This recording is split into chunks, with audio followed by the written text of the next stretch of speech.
Thought of the day: why do people gossip about you? Why do they envy you? Why will they slander you?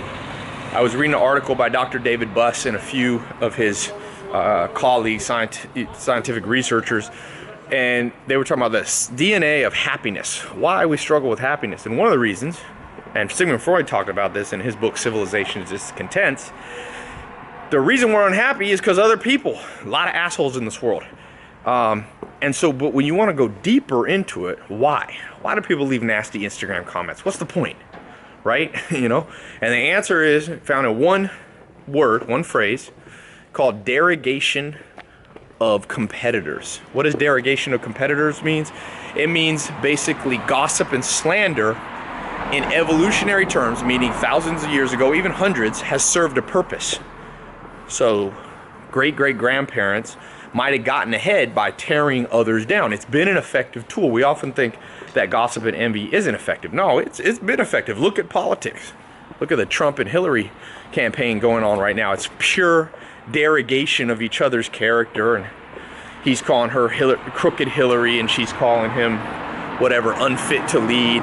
Well, this is an extreme case, but in your life, trust me, as you rise up, as you do bigger things, as you start to get noticed because you break out from the mold, first thing that happens, and this shocks most people jump out of the woodwork and start talking crap. Now, here's something interesting. In addition to that piece of research I read by Dr. Buss, I read something about the dark tetrad.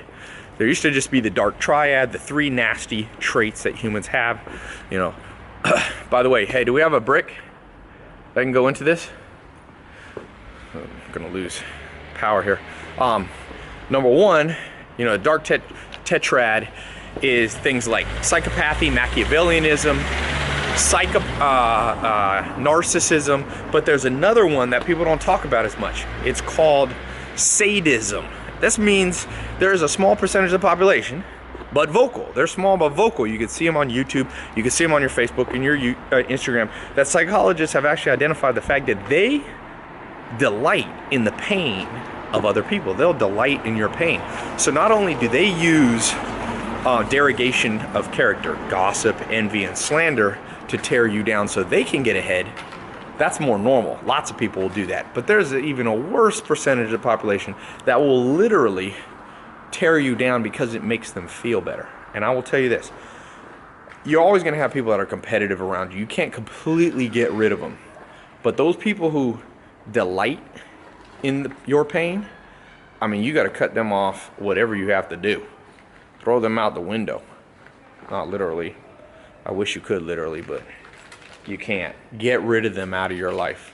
So you must differentiate between normal competition and a little bit of shit talking that's going to go on. Michael Jordan talks shit when he played basketball. You see a little bit of this, a little bit of slander. You can deal with that. You can become thick enough skin for that.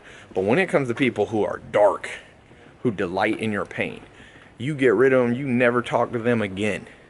And if you need to, you tell them, listen, you come near me again, you're going to regret it. You know, whatever you have to do. It sounds extreme. You got to be extreme with those type of people. So, and not necessarily you want to physically get in altercation, but you got to do what you got to do to make yourself known. So, yeah, complicated subject, not the most upbeat, but very important. Oh yeah, that's what my thought of the day after reading some interesting stuff. Leave a comment. Are you a victim of just normal competition, meaning you're not really a victim, you need to toughen up, or are you dealing with people who are delighting in your pain? Sadistic people, do you need to get them out of your life? So leave a comment below. Like I said, some of the thought of the day, not the happiest, but they're important. Sometimes you gotta face the music that not all of life is music and fun and games. Some of it is understanding concepts like this, psychological profiles of people and yourself too. God help you if that's you that has that sadism. If it's you, Charlie Munger says, turn around and go back. Whatever's in your brain, get it fixed. It's no good.